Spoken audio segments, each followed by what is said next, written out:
Selamat datang di Fitriyah TV, tempat di mana kisah-kisah horor dan misterius akan membawa kalian ke dalam dunia yang penuh kegelapan dan ketakutan. Di video kali ini, saya akan membawakan cerita yang bisa membuat bulu kuduk kalian berdiri. Sebuah kisah menyeramkan tentang kamar terkutuk yang tidak boleh dimasuki siapapun. Sebelum kita mulai cerita ini, jangan lupa untuk subscribe dan aktifkan lonceng notifikasinya, agar kamu tidak ketinggalan kisah-kisah horor terbaru yang akan selalu bikin merinding. Kalau sudah siap, matikan lampu, pasang earphone, dan selamat mendengarkan. Cerita ini mengisahkan seorang wanita bernama Maya, seorang pekerja kantor yang baru pindah ke sebuah kota kecil karena belum punya tempat tinggal. Ia menyewa kamar di rumah seorang ibu tua yang tinggal sendirian di ujung kota. Rumah itu besar, tapi terlihat sangat usang dan menyeramkan. Dengan banyak kamar yang terkunci dan tak terawat, si ibu tua menyewakan satu kamar di lantai 2, tepat di sebelah sebuah kamar besar yang terkunci rapat. Pada malam pertama, Maya terbangun mendengar suara bisikan dari balik dinding kamar yang terkunci itu.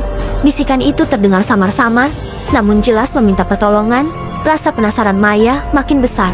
Tapi si ibu tua hanya berpesan keras, "Jangan pernah coba-coba membuka kamar itu, atau kau akan bernasib sama." Beberapa hari berikutnya, suara-suara aneh semakin sering terdengar. Tidak hanya bisikan, tapi juga suara tangisan dan nerangan kesakitan. Maya yang tak tahan lagi akhirnya memberanikan diri mengintip melalui lubang kunci kamar tersebut. Saat mengintip, ia melihat bayangan seorang wanita yang terikat di kursi. Wajahnya penuh luka dan tubuhnya tampak lemah. Maya terkejut dan mencoba berbicara, namun tiba-tiba sosok wanita itu mengangkat kepalanya perlahan. Matanya merah menatap langsung ke arah Maya dan berbisik pelan, "Tolong aku." Keesokan harinya, saat Maya bertanya kepada ibu tua tentang wanita di dalam kamar, si ibu tua terlihat bingung dan hanya berkata, "Sudah kubilang jangan ganggu kamar itu." Maya yang semakin merasa ada yang tidak beres akhirnya menyelidiki. Ia menemukan koran tua yang memuat berita tentang seorang wanita muda yang tewas disiksa di rumah itu puluhan tahun lalu dan diduga dibunuh oleh pemilik rumah yang sekarang. Namun, tidak ada bukti dan kasus itu menghilang begitu saja. Maya mulai dihantui oleh sosok wanita itu. Tidak hanya di malam hari, tapi juga di siang hari. Setiap kali Maya ingin kabur dari rumah itu, ia selalu tersesat, seperti ada kekuatan yang menahannya, hingga akhirnya ia menyadari bahwa yang menghantuinya bukanlah arwah wanita yang tewas, melainkan sesuatu yang berada di balik wujud si ibu tua itu. Maya mendapati kebenaran mengerikan bahwa si ibu tua adalah seorang pemuja roh jahat yang membunuh wanita-wanita yang menyewa rumahnya untuk dijadikan tumbal. Kamar yang terkunci itu adalah tempat di mana ia menyiksa para korbannya. Maya harus segera keluar sebelum ia menjadi korban berikutnya. Di akhir cerita, Maya berhasil melarikan diri. Maya mengira semuanya telah berakhir, tapi setiap malam, ia masih dihantui oleh bayangan kamar itu.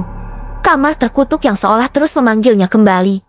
Dalam mimpinya, ia kembali berada di sana, mendengar suara tangisan yang kini terdengar begitu familiar, suara dirinya sendiri, terperangkap di dalam mimpi buruk yang tak pernah selesai. Lalu, bagaimana menurut kalian?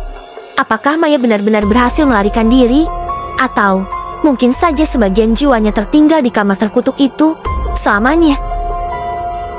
Terima kasih sudah menonton cerita ini hingga akhir. Jangan lupa untuk subscribe, like, dan share video ini jika kamu suka kisah-kisah menyeramkan seperti ini.